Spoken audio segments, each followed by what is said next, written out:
Amados do Pai,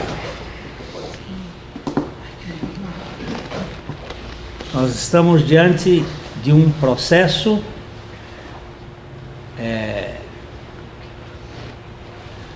lento, mas permanente, da caminhada em busca da desconstrução do modelo mais perverso que existe no universo: a religião. Eu vejo que eu sou um ser em desconstrução. Eu posso dizer que, como os alcoólicos anônimos, eles não dizem eu sou um ex-alcoólico. Eu sou um alcoólico hoje, um ex-alcoólico hoje.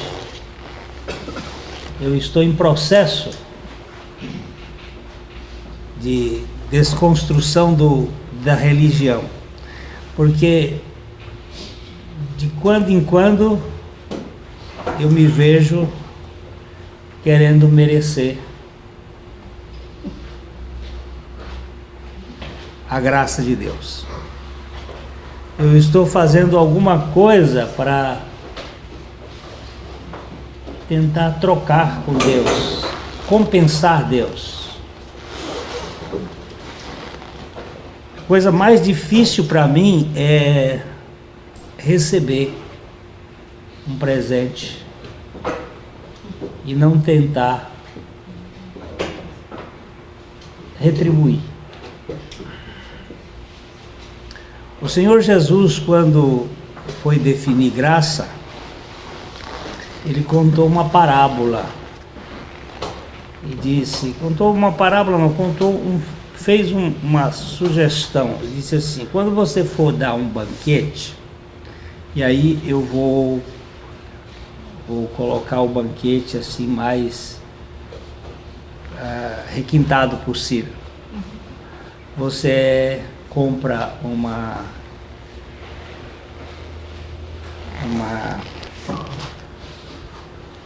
toalha de renda, compra umas louças inglesas, uns talheres de prata, uns copos de cristal da Boêmia, faz uma comida especial e convida os mendigos.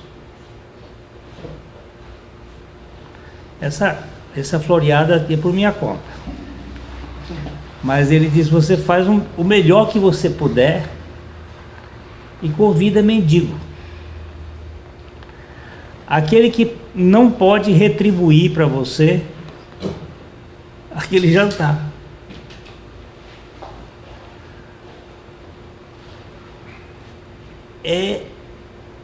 É uma coisa assim escachapante.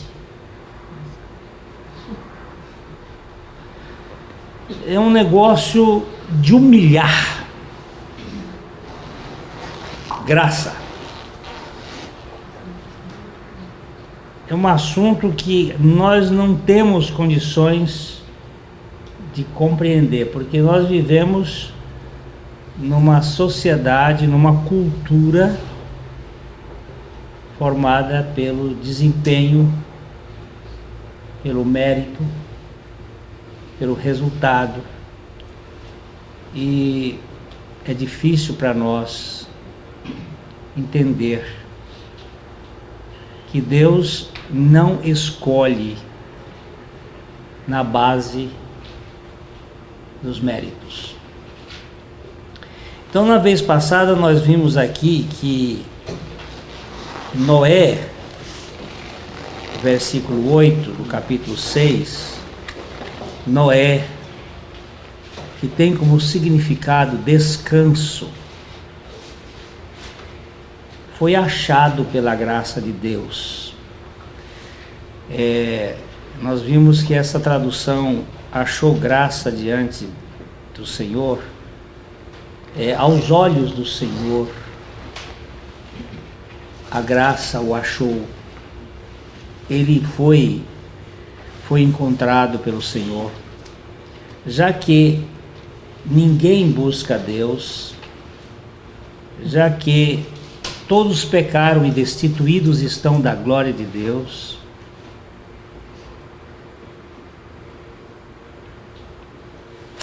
Só pode, hein? Algo que foi buscado. Foi buscado. E como é que dá aí?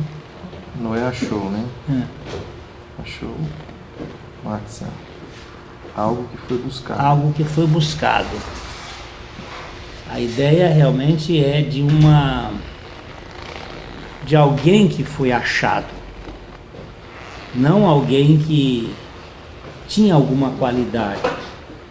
Nós vimos aqui que a escolha de Deus é sempre uma escolha baseada no seu amor incondicional. Isso para tirar de nós toda a presunção. Eu queria só voltar um texto lá de 1 Coríntios, capítulo 1.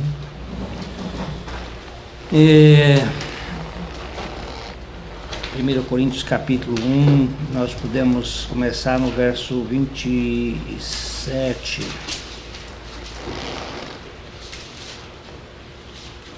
Pelo contrário, Deus escolheu as coisas loucas do mundo para... Esse pelo contrário, vamos ver o verso 26. Irmãos, reparai, pois, na vossa vocação, visto que não foram chamados muitos sábios segundo a carne, nem muitos poderosos, nem muitos de nobre nascimento. Pelo contrário, Deus escolheu as coisas loucas do mundo para envergonhar os sábios, e escolheu as coisas fracas do mundo para envergonhar as fortes. E Deus escolheu as coisas humildes do mundo e as desprezadas e aquelas que não são, para reduzir a nada as que são, a fim de que ninguém se vanglorie na presença de Deus. Preste atenção nessa palavra. Para que ninguém se vanglorie. Por que Deus me achou? Por que Deus me escolheu? Eu posso dizer que uma dessas coisas aí ele viu. Qual foi? Nada. Louca. Viu. Desprezível. Porque ele diz que ele escolheu as coisas desse jeito. Uma versão melhor diz assim, ele escolheu as pessoas assim, pessoas desprezíveis. Mas por quê? Para que ninguém se vanglorie.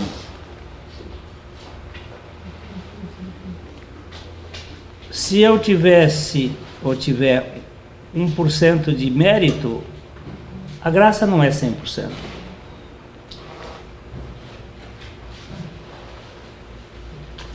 E a Bíblia diz que se é pelas obras já não é pela graça. Do contrário, a graça não é graça. Então é uma coisa muito difícil de nós nos rendermos a esse estado de total indignidade e de total insignificância.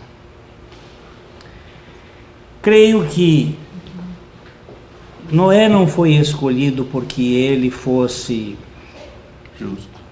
justo, mas ele foi justificado porque a graça o justifica. E é o sangue de Cristo que já atuava, né? O sangue de Cristo é a cruz de Cristo, que é uma obra antes da fundação do mundo. E o Noé fez tudo o que fez foi pela fé. Se foi pela fé, a fé é um dom de Deus. Então Deus, neste quadro de Noé, está mostrando a excelência da sua graça. Ele não é obrigado a nada. E nenhum mérito pode o forçar a agir em favor de alguém. Parece-me que o texto de Tiago pode nos ajudar um pouco, que diz que Deus resiste ao soberbo, mas dá graça aos humildes. E aí quando a gente pensa humilde, pensa o quê? Humilde é um sujeito que está no pó. Humilde, humus. Humus. A palavra humilde, no latim, vem de humus. E humus é o quê? Terra. Terra. Então, o que é humano? Humano é o pó soprado que ficou de pé. E humilde é o pó é o pó que sabe quem é. Que sabe que é pó e volta pro pó e olha pro pó na sua estatura. Ninguém cai no pó. Deitado no pó você não cai, você só cai quando está em pé. O homem caiu porque foi soprado e ficou em pé. Aí você, humilde é aquele que está deitado no pó. Mas está na palavra, volta pro pó. Volta pro pó. Você é pó, é poeira, e aí você reconhece que você não é nada. Por isso que a Bíblia diz que é melhor ir à casa onde há luto do que a casa onde há banquete. Porque na casa onde há luto se vê o fim de todos os homens. Qual é o fim de todos os homens? É a morte, é o pó. Se a gente vê que não é nada. Quem é você? Eu sou um pó que foi soprado, mas vou voltar para o pó. E aí não tem essa presunção de querer achar que é alguma coisa. Eu entendo que melhor seria: Deus resiste aos cheios de si mesmo e dá graça aos que estão vazios de si mesmo, ou que chegaram ao fim de si mesmo, chegaram ao pó. E esse foi para mim a escolha de Noé. Aí depois Deus viu que a terra estava corrompida, que a terra estava completamente cheia de violência, depravada, e ele resolveu, uma resolução soberana, destruir tudo aquilo que ele havia feito, e mandou Noé fazer uma arca. Faze, imperativo. Esta arca foi feita por ordem divina, e a palavra de Deus diz que Noé fez isto pela fé. Faze uma arca, verso 14 aí.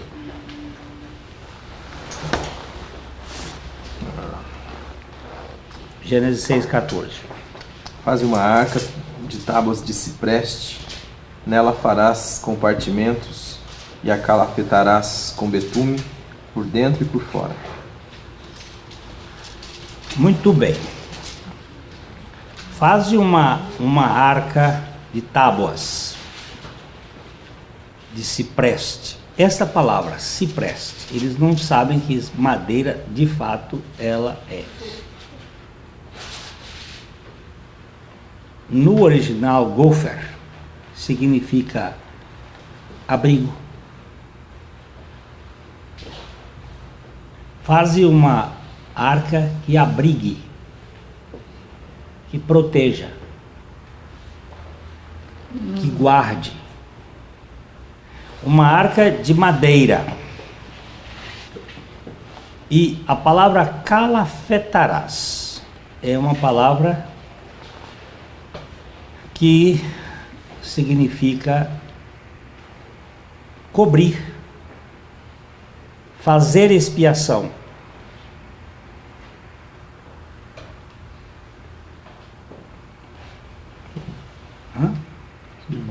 Hã?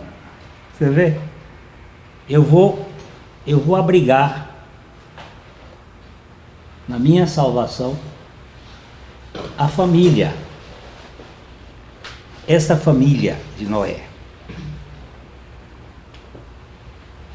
Esse princípio aqui é muito interessante porque eu tenho nele um princípio do Novo Testamento. Tem o caso de Raabe, a prostituta, que foi salva, e bem assim a sua família, porque ela deu ouvidos à voz do Senhor e colocou o sinal lá para os espias entrarem. E o carcereiro, quando perguntou a Paulo, crê, que era necessário para ele ser salvo, Paulo diz: crê no Senhor Jesus Cristo, tu e a tua casa. A tua casa. Eu não creio que a salvação da casa seja uma coisa categórica, de que você vai ter os filhos salvos de qualquer jeito, a saca-rolha, mas que uma vez você sendo salvo, você está dentro de um projeto de intercessão e de pregação, e você vai ver os resultados, porque o Senhor não nos deu filhos para a perdição. E isto nos leva a ter a consciência de estar dentro do projeto de Deus, de orar e colaborar com o Espírito Santo nesse processo de crer que é possível ver a salvação da nossa casa. Amém. Nós precisamos dar crédito à palavra de Deus, ou precisamos crer no que a palavra de Deus diz. Deus escolheu a Noé, mas escolheu Noé e a sua família. E eu me lembro daquele casal nos Estados Unidos que teve 2 filhos. Era um casal muito piedoso e os filhos se tornaram incrédulos ao extremo. Formaram-se em grandes universidades, encheram a cabeça da razão e da ciência. Deus passou a ser descartável, e eles então eles debochavam dos pais, ridicularizavam. E o velho pai, todos os dias, na sua cadeira de balanço, na frente da lareira, ele lia a sua Bíblia e ele intercedia pelos filhos.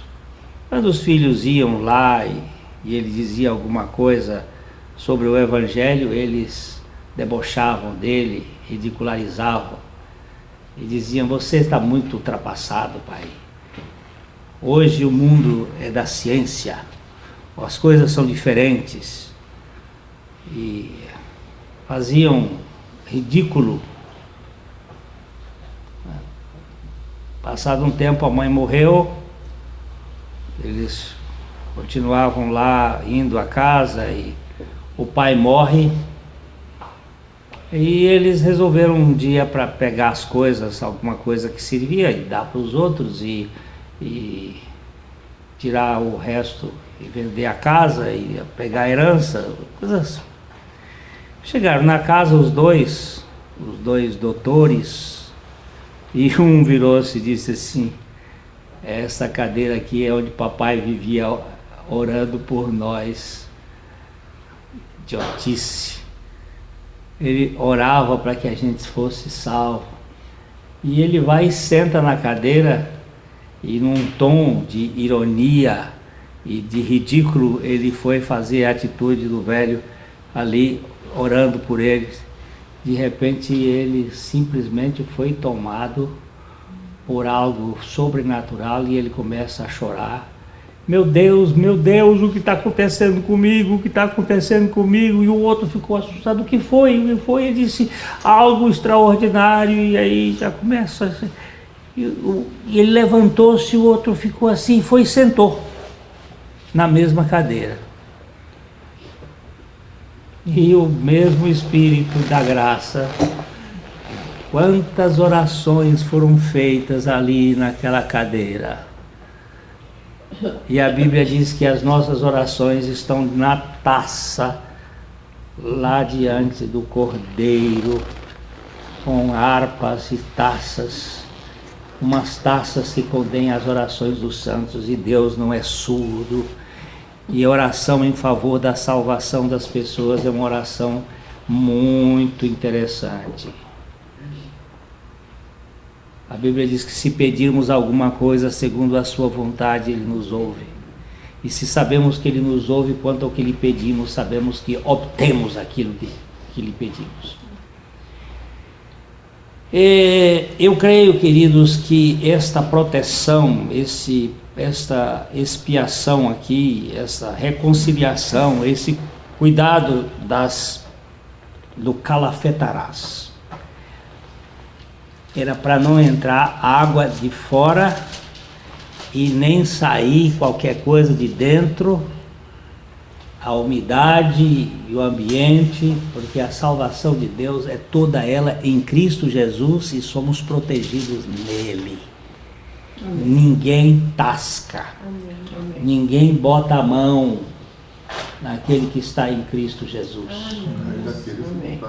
E ai daquele que mexer no templo de Deus, e o maligno não lhe toca. Quando ele coloca essa expressão, diante da salvação de Deus, ela é intocável.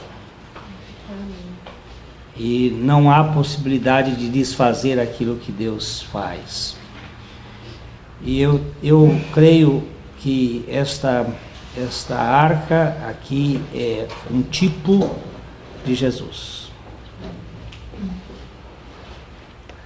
Ela mostra uma porta, aí, leia aí, doutor Alexandre, o verso 15 e o verso 16.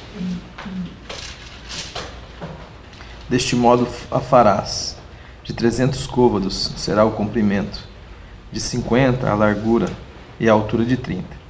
Farás ao seu redor uma abertura de 1 côvado de altura. A porta da arca colocarás lateralmente.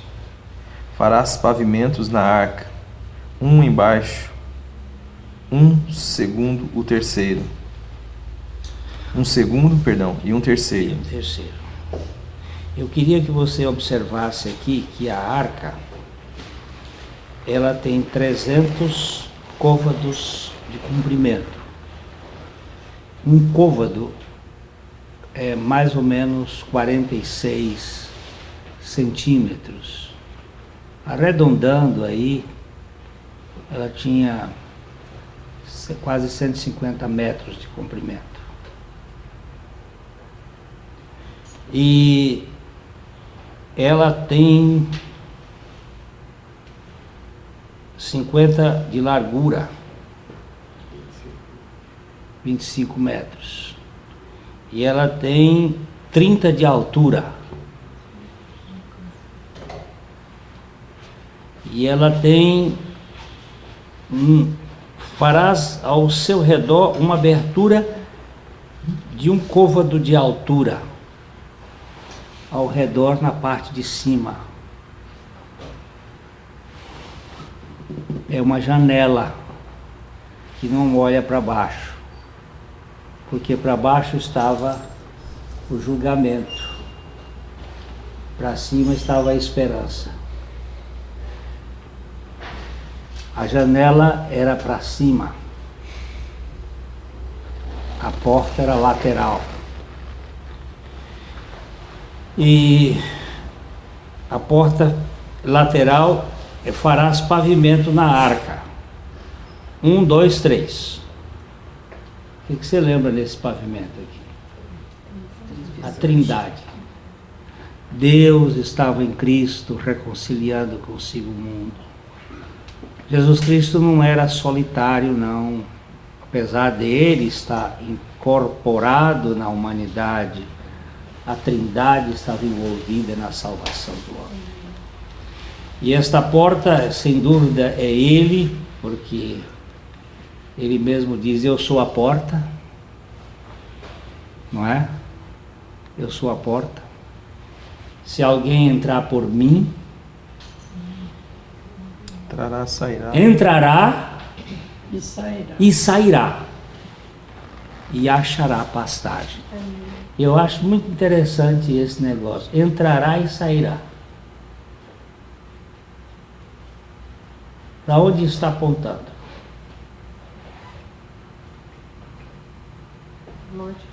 Morte e ressurreição. Aponta, entrará em Cristo na morte, sairá em Cristo na ressurreição e achará pastagem. Não vai ficar com fome, não. Porque Ele é aquele que é o nosso pasto. Ele é o maná, Ele é o pão do céu que satisfaz as nossas vidas. A salvação de Deus, ela é toda graciosa, do começo ao fim. E eu fico sempre pensando dessa abertura para cima. Para onde você tem que olhar?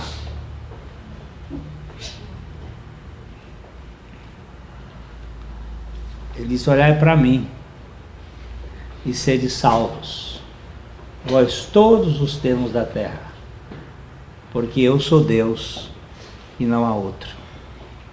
Nós temos a tendência de olhar para o lado, olhar para baixo, olha para o lado, decepciona, olha para baixo, desanima. Desanima, olha para dentro, aí fica deprimido. Quando olha para trás também. Olha para trás e aí você fica, vira estátua de sal. Então, para onde você vai olhar? Eu vou olhar para o autor e consumador da minha fé. Da onde virá o meu socorro? De onde me virá o socorro é de Jesus. E eu tenho esta janela para cima como a esperança. Mesmo que não pareça que as coisas vão dar certo, mas tenho esperança. Foi por essa janela que Noé, depois de 40 dias de chuva, a água parou acima do monte mais alto, que no caso parece que era o Ararat mesmo, 15 côvados, ou cerca de 7 metros acima. E a água levou 1 ano entre a chuva e secar, descer. E houve um momento em que Noé estava querendo saber o que estava acontecendo, porque eles não podiam ver lá para baixo, o negócio era para cima, para o lado, assim. E o que está acontecendo? Porta não abria. Porta era fechada por fora, por Deus. Só tinha aquela janela lá para riba, lá pelo lado. Aí, como é que faz? O negócio está cheirando não estava, aí já os animais estão começando a acordar, porque no período da chuva hibernou. O sol escureceu. Você sabe que os animais foram colocados na arca, eram animais pequenos, novos. Essa é uma suposição bem provável. O Dr. Adalto Rios, ao fazer esse estudo, ele mostrou que caberia todos os animais que estão descritos na Bíblia. Ele já não botou peixe, porque os peixes estavam dentro d'água, não precisa. A taxonomia aí já diminui um bocado. E os insetos também não precisaram ir. Eles têm um período de hibernação dentro da própria água. Aí o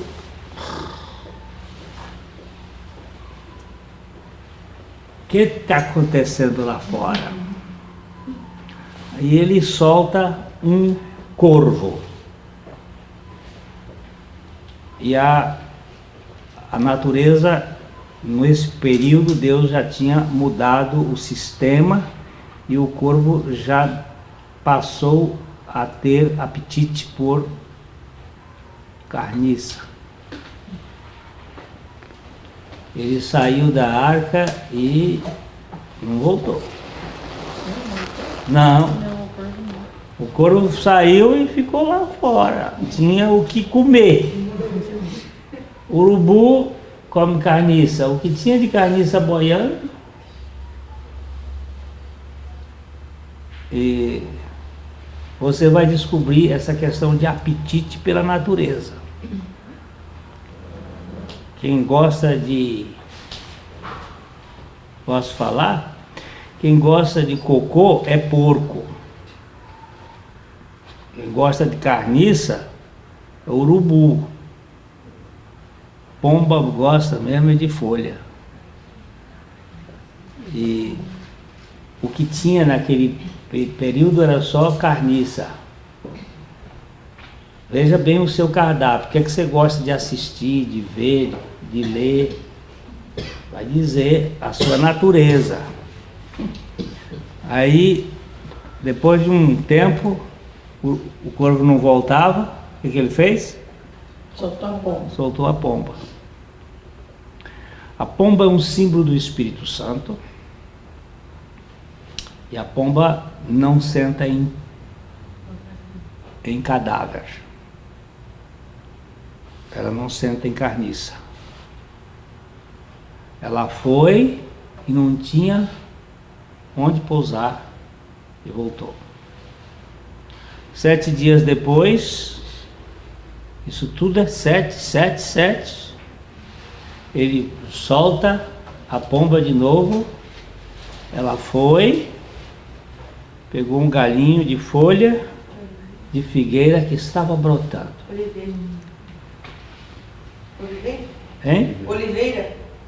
Carlos de Oliveira. Oliveira ou figueira? Oliveira. Oliveira. Aqui tá Oliveira. Oliveira.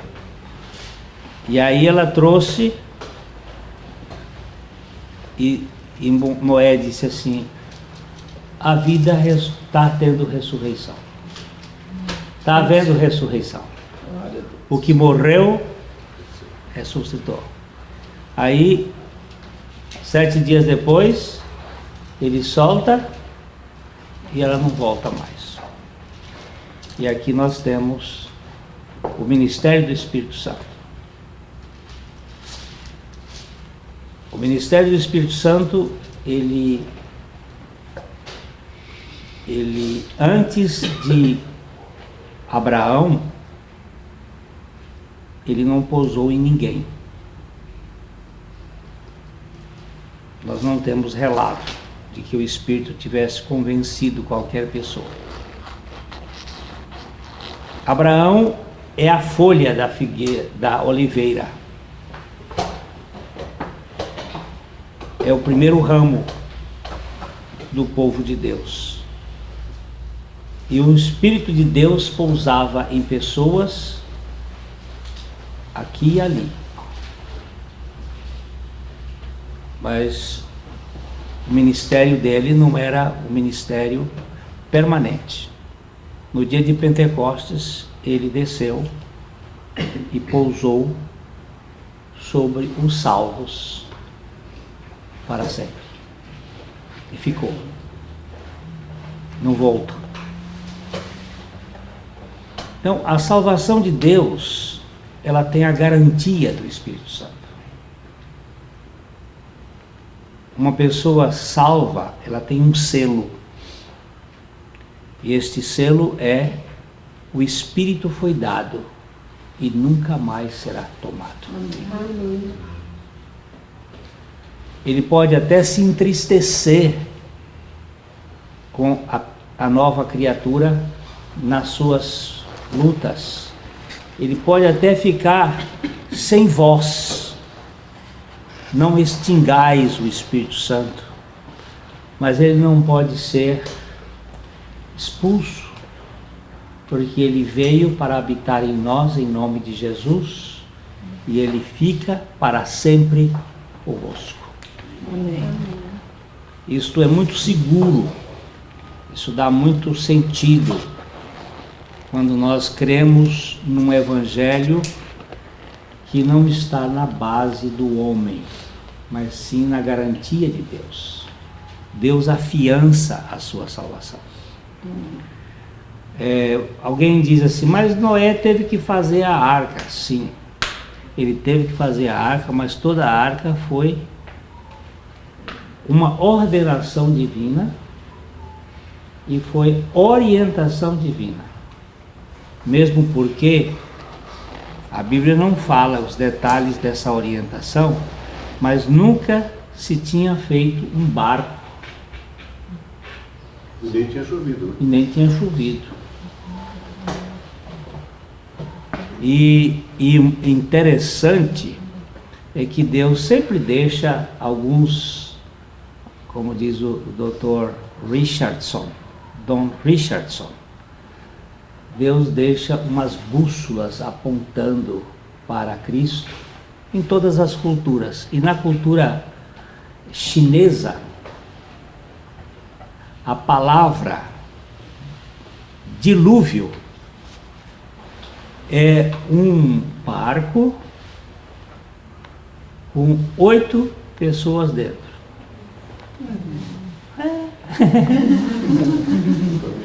É uma língua milenar, uma das mais antigas. Então a palavra dilúvio é assim, como se fosse um C, para cima, um barco, e 8 risquinhos em cima, que são 8 pessoas dentro. Deus deixou certas coisas nas línguas dos povos e em todos os povos. Outra palavra muito interessante na língua chinesa é justificação. É o símbolo do eu. O símbolo do eu é como se fosse o I em inglês, o I em inglês, que é o I. É o mesmo símbolo com um símbolo de um cordeiro sobre a cabeça. O eu coberto por um cordeiro. Justificação. Quer ver? Numa língua de um povo pagão. Mas Deus tem os seus chamados. Tem propósito. Tem propósito. O lugar onde a igreja mais cresce hoje. É na China. Das 226 símbolos, que eles não são propriamente letras, mas símbolos da língua chinesa, 150 estão representados na Bíblia. Tem representação bíblica. Eu tenho um livretinho. 150. Eu tenho um livretinho que dá essas informações. Aqui eu não tenho. Esse não é um assunto para a gente ficar mexendo. Primeiro que é só uma curiosidade para mostrar que Deus tem detalhes voltados para a gente e tudo apontando para a pessoa de Jesus Cristo. Não é? O que nós queríamos ressaltar aqui é que salvação não é obra de homem, é obra de Deus. E nós entramos na salvação com os nossos pecados. Eu não sei se alguém tem o boletim de domingo por aí. Eu tenho. Você tem? Eu ia trazer. Vem daqui, me empresta aqui. Tem uma frase de Lutero que eu até citei lá na igreja e eu quero decorar eu quero decorar essa frase de Lutero, porque ela é muito linda. O grande reformador Lutero afirmou em oração: Senhor Jesus, Tu és a minha justiça, eu sou o teu pecado. Tu és a minha justiça, eu sou o teu pecado. Tomaste sobre ti o que era meu, e ainda colocaste sobre mim o que era teu. Nossa, que lindo. Tu te tornaste o que não eras, para que eu me tornasse o que não sou. Isso é lindo demais. Hã? Isso tudo é nele, ele fazendo. Isso é uma linguagem da arca. Deus trazendo, colocando na arca todos para ser salvos, nos colocando na arca, Cristo, a nossa arca, o nosso gofer, o nosso cipreste eterno, e ele se presta para isso mesmo, para nos colocar debaixo dessa proteção, desse cuidado. E uma vez ali dentro, meu irmão, não tem como escapulir. Amém. Glória a Deus. Não tem jeito. Eu fico pensando nessa turma que cheira sovaco, essa turma alterofilista. Outro dia até vi uma fotografia de um pastor com um alterofilismo na mão, fiquei pensando, meu Deus, nós temos, gente, um evangelho de graça. Como exemplo. Hein? Como exemplo. Como exemplo, o evangelho de graça. Eu estou seguro. Ontem eu vi um cara que pulou de parapente lá no Rio de Janeiro. Mas o turista ainda acreditou, meu Deus, o que eu vim fazer aqui? Tadinho. Mas foi pela autossuficiência do cara. Ele fez. Mas ele clamou, ele disse que clamou a Deus. E a forma que ele clamou foi rezando a Ave Maria. E um colega meu, muito precioso, disse assim, e o Espírito Santo interpretou, olha, ele está clamando pelo Senhor e o Senhor vem atender aqui porque a situação está crítica. De qualquer modo, meus irmãos, eu vou dizer um negócio para vocês. Não sou eu que subo naquele negócio, não. É muito complicado. Eu prefiro ficar aqui num lugar mais seguro. E o lugar mais seguro que eu tenho nesse universo é em Cristo Jesus. Amém. Quando eles pousaram, eles se abraçaram e disseram, a gente nasceu de novo. Nasceu de novo. Mas nós nascemos de novo em Cristo Jesus. Ele nos colocou nesse lugar seguro. Eu estou lembrando aqui do senador romano. E aí já você vai falar. O senador romano. Não fala nada. Não é o boliviano, não. Né? Não é o boliviano, não. Não, aqui. Tadinho daquele. O patriota perdeu a cabeça, né? Mas mandaram para os Estados Unidos. Estava numa posição muito boa. Ele Foi para a ONU. certamente. Aí é cheio de jogo. Foi trocado. E não, já estava designado para isso. Tinha que ter o boi de piranha. Mas eu ia falar uma coisa e... Senador romano. O senador romano, não é o boliviano. ele creu no Senhor Jesus Cristo. E o imperador ficou muito indignado, porque o imperador era Deus. Adorava-se o Kaiser, o César. Dizia-se que César era Kyrios, era o Senhor. E o senador disse: não, Jesus é que é o Kyrios. E o senador, e o imperador, eu não sei se foi o Marco Aurélio, eu não sei qual deles, disse para ele assim: eu posso lhe tirar todos os bens por causa desse seu desaforo. Ele disse: que bens? Os teus. Ele disse: eu não tenho nenhum bem, eu sou apenas mordomo, tudo pertence ao Senhor. Aí ele disse: mas eu posso te desterrar e colocar num lugar onde você não vê ninguém. Ele disse: onde? Qual é esse lugar? Onde você me colocar, eu estarei com o Senhor. E ele disse: eu posso te matar. Ele disse: matar quem já morreu? Então esse povo, ele é indestrutível, porque ele está em Cristo. Um sujeito que está em Cristo, como é que pode acabar com ele? Eu vou matar você. Matar? Eu já estou morto, meu. Eu já estou morto. Cristo é minha vida. O que você pode matar é o corpo, mas é só por uns dias. Depois ele vai ressuscitar o tempo do Senhor em novidade de vida.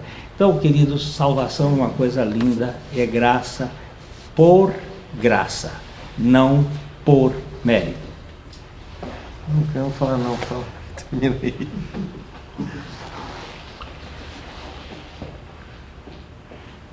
O quê? Não quero falar não, pode terminar aí, senhor. Você não vai falar? Você que eu falo, Rapaz, senão o cachê não paga.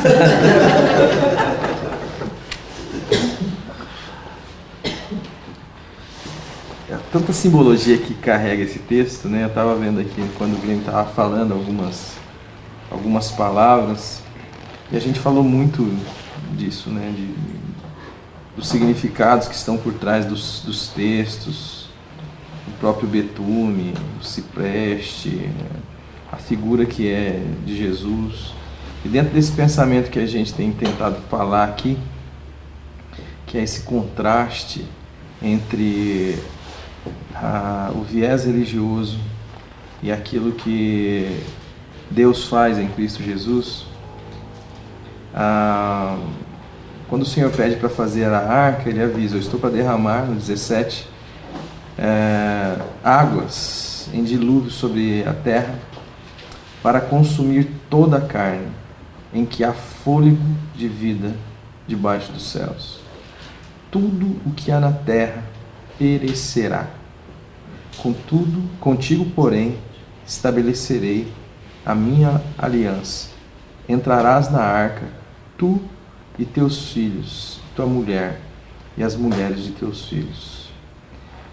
A religião, ela sempre antagoniza a graça, porque ela tem uma confiança na possibilidade humana que é algo absurdo. Naquilo que a Bíblia chama de carnalidade, aquilo que lá em Gálatas Paulo vai usar a expressão, quando ele trabalha lá no capítulo 4, a comparação entre Sara e Agar, né? Que um é um filho da promessa e o outro é o filho da carne, né? A judaica vai traduzir como filho da possibilidade finita do homem. Tudo que a gente vê de manifestação religiosa tem como base a potência humana. Nós somos ensinados, treinados, adestrados a viver confiando em mim mesmo, neste resto de vida, neste humus que ficou de pé, como foi dito aqui, como se algo fosse possível, como se alguma construção pudesse subsistir a esta destruição que Deus já decretou sobre tudo que tem fôlego, porque Deus quer fazer novos céus e nova terra. E o Evangelho é isso, aquilo que antecipa em nós esta novidade, aquilo que começa pondo um fim em nós, e que começa algo que é a vida, e colocar aquele que crê na dimensão do milagre. Foi falado aqui que Noé viveu por fé, né? Porque o próprio Hebreus 11 vai colocar como um dos heróis da fé. Ou seja, confiou e viveu e gastou sua vida e energia, não como algo que poderia ser uma espécie de barganha com Deus, mas porque Deus o salvou pela sua graça. Ele chamou para uma obra, e ele então se submete àquilo como quem confia no caráter, pura e simplesmente, tendo em vista que nunca havia chovido, tendo em vista o sarro dos outros, o deboche, tendo em vista uma série de coisas, porque Deus empenhou a sua palavra e disse. E nós também hoje somos chamados a viver numa dimensão que parece loucura, né? A dimensão de vivermos na arca, na figura de Jesus, de crermos nessa loucura de que Deus nos colocou dentro de Cristo, de que lá dentro há salvação, e de que lá dentro ninguém pode mais nos tirar, porque há uma redenção, como a palavra betume traz a ideia, e viver aqui por fé, sabendo que tudo que está à nossa volta não é mais, nem nós que nos vemos, né? Como o Glênio contando a história aqui do senador romano, aquilo que eu vejo em mim não é mais. O que eu espero, gemendo junto com todo o resto da criação, é a adoção de filho, a saber, a redenção do meu corpo, né? Sabendo que o que eu espero é a ressurreição. Então, evangelho e religião são duas coisas antagônicas. Nós vivemos à sombra, intoxicados com essa ideia religiosa de fazer da nossa relação com Deus uma relação de mérito, onde o pó se acha capaz e vive cansado, fatigado, e a única coisa que produz é morte, em alguma dimensão. Morte de si mesmo, morte das relações, a morte da saúde, e ao invés de crer no absurdo de que Deus nos amou de uma maneira tão inexplicável, que Ele veio pôr um fim a tudo isso que a gente luta para manter às vezes, pôr um fim a tudo isso que nos seduz e nos distrai, de que se temos que viver aqui, sabemos que somos peregrinos aqui, e que vivemos com um olhar na ressurreição, sabendo que a graça de Deus nos alcançou, nos salvou, que o que acontece aqui é uma manifestação de um milagre. Deus para o tempo, para o momento, inclina o nosso coração para ouvir a sua palavra, e Ele dizendo: filho, filha, descansa, eu te amo, eu te salvei, ninguém mais te arrebata da minha mão, e agora só tem um lugar para você andar, e esse lugar eu já construí para você trilhar. As boas obras eu já preparei de antemão para que você possa andar por elas.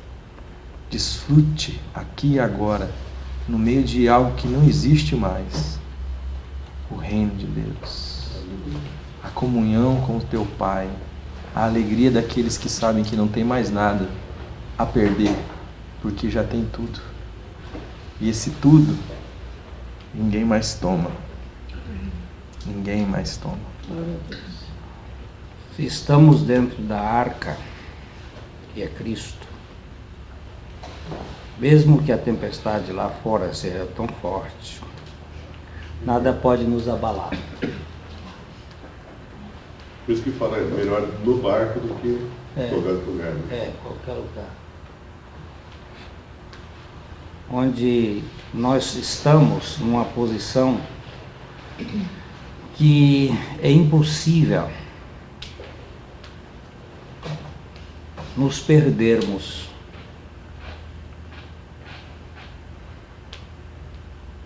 Só se Cristo se perder, que é impossível. Foi Ele que nos atraiu a Ele. A graça que nos achou.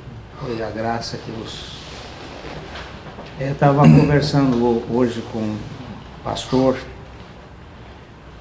que teve uma peregrinação por aí e caiu num movimento que você tem que desempenhar para... Os G12 da vida, né? Os Gs da vida.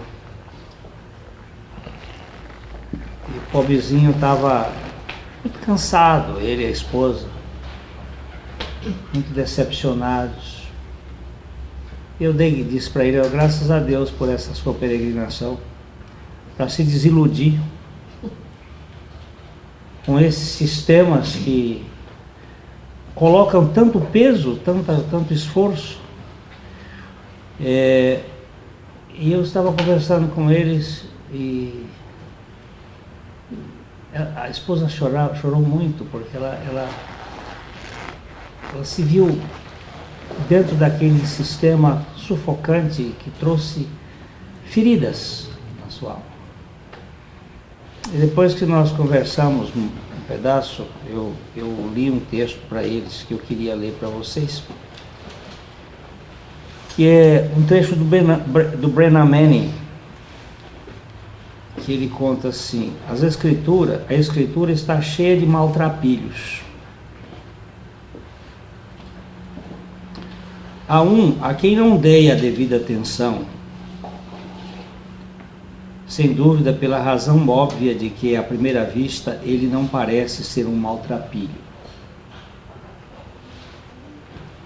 Seus feitos são heróicos, lendários mesmo. No entanto, ao olhá-lo com mais profundidade, vi seus trapos. Ele se chamava Sansão, o cabeludo que fez voto de Nazireu, o último e mais célebre dos juízes do Antigo Testamento, o guerreiro que matou um leão com as mãos e 1000 filisteus com uma queixada de burro. Contudo, terminou sua vida tão decantada na prisão, com o cabelo raspado, olhos furados, fraco, cego, dependente, pouco mais que uma criança. Num ato final de zombaria, Sansão foi amarrado às colunas gêmeas do templo durante a festa do deus Dagon, para que o povo se divertisse à sua custa. Nem tudo, porém, era o que parecia ser. Se os filisteus reunidos ali naquele dia tivessem observado mais atentamente, teriam notado uma sombra que se alongava sobre a cabeça do maltrapilho. Seu cabelo começara a crescer novamente, restituindo-lhe a força. Num testemunho final ao Deus de Israel, Sansão agarrou-se às correntes que o amarravam e puxou-as. Com isso, o local onde estava veio literalmente abaixo. Lembra-se que Sansão puxou aquelas colunas lá no templo de Dagon e o negócio caiu. Aí o Brennan, isso ele escreveu em 2011, e ele morreu esse ano, em fevereiro. E ele diz assim: com as forças que me restam, ele já estava cego nessa ocasião, com as forças que me restam, desejo me agarrar às correntes e puxá-las uma última vez. Minha esperança, como sempre, é apontar para o Deus bom demais para ser verdade, meu Abba. Olha que frase mais interessante. Apontar para o Deus bom demais para ser verdade. Assusta essa bondade de Deus. Aí ele dá uma frase aqui que eu acho muito importante.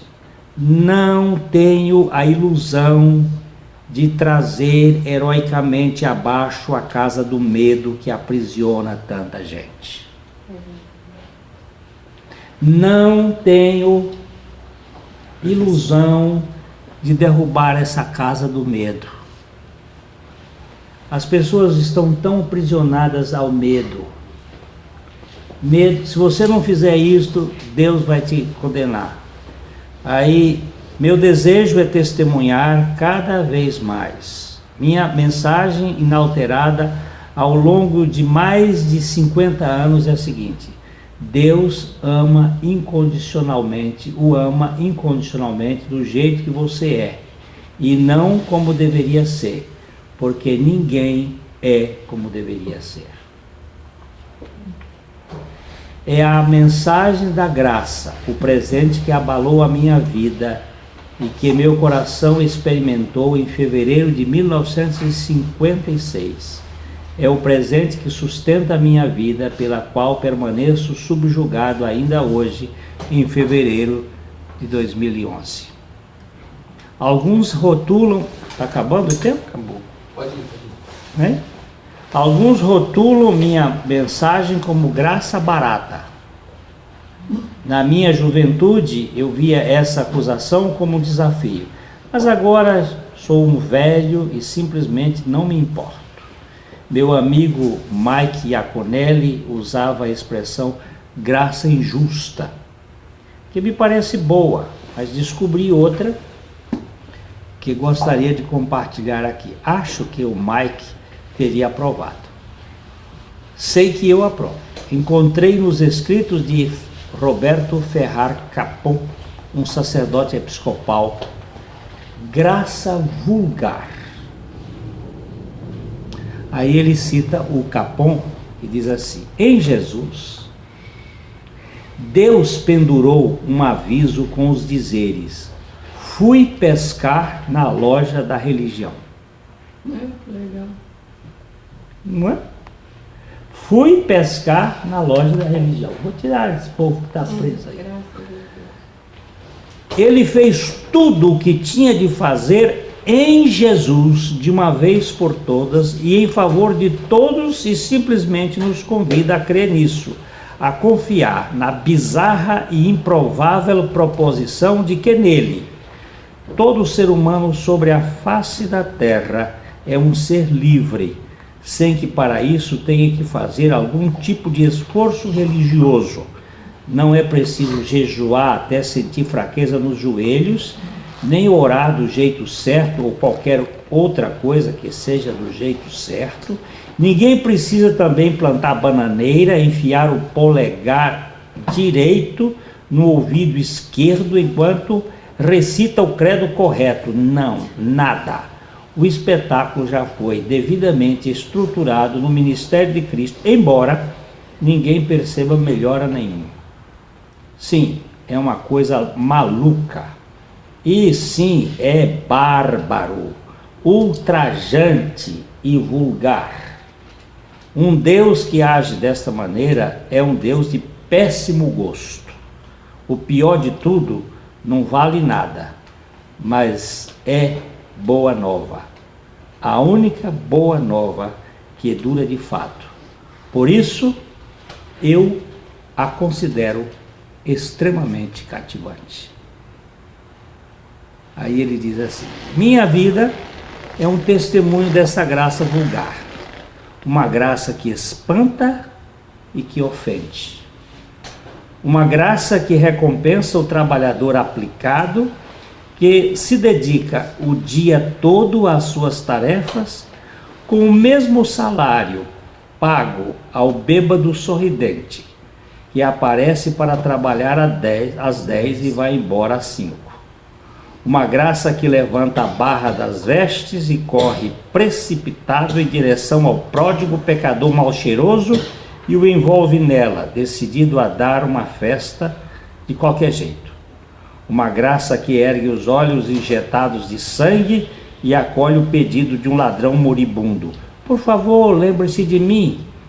E diz a ele: é lógico que sim. Uma graça que é o prazer do Pai encarnado no Messias carpinteiro, Jesus, o Cristo, que deixou à direita do Pai não por causa do céu, mas por causa de nós, de você e de mim.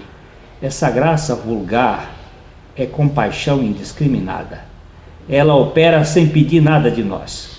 Não é barata, é gratuita. E por isso mesmo será sempre uma casca de banana no caminho dos ortodoxos e um conto de fadas para a sensibilidade adulta. A graça é suficiente. Embora nos debatamos e tentemos encontrar alguma coisa ou alguém que ela seja capaz, não seja capaz de cobrir. Gofer. A graça é suficiente. Ele é suficiente. Jesus é suficiente. João, o discípulo a quem Jesus amava, termina a sua primeira carta com a seguinte expressão: filhinhos, guardem-se dos ídolos. Em outras palavras, fiquem longe de qualquer Deus com letra minúscula, que eu chamo Deusinho, que vocês consigam compreender. O amor de Abba não pode ser compreendido. Vou repetir. O amor de Abba não pode ser compreendido. Muito bom. Não é bom? Como é que aquela frase pescou o que da religião? Na loja? Na Na loja. loja? Foi pescar na loja da religião. Né? Trazer de volta para o Evangelho. Pois é. E loja é um termo usado na maçonaria que na verdade é um disfarce, vem de logia, é no saber da religião. Logia, que é a lógica. Aí eles fazem uma loja, uma sabedoria, porque é a sabedoria gnóstica, a gnose. É a sabedoria ingerida por Adão. Por Adão. E aí querem fazer uma confusão. Deus dizendo: eu vou pescar essa turma aí na loja da religião, eu vou fazer deles meus filhos, meus preciosos filhinhos. Você botou para você? Não.